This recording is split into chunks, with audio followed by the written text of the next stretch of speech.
তিল তিল করে গড়া সংসার,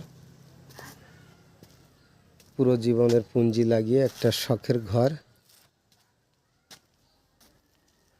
এক নিমিষের মধ্যে চুরমার করে দিয়ে গেছে নৃশংসের দল।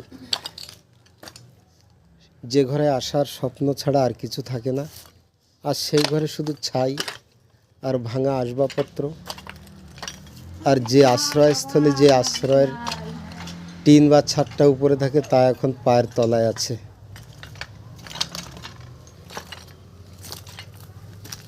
সময়ের এই বিকট রূপ সত্যি মানব জীবনে যেন কারো না আসে, কেউ যেন কখনো না দেখে।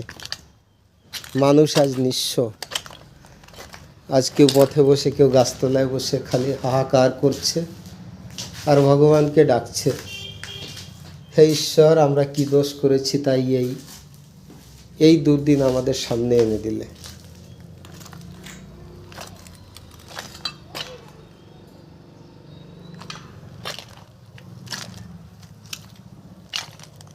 হাহাকারে আছড়ে পড়ছে সারা 26 বার্ষিক বৃন্দ।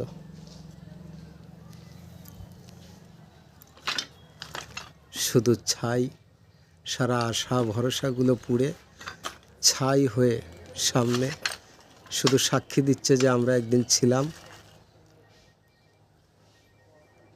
তোমার মাথার ছাদ হয়ে, তোমার পছন্দের জিনিস হয়ে, তোমার শখের আসবাবপত্র হয়ে।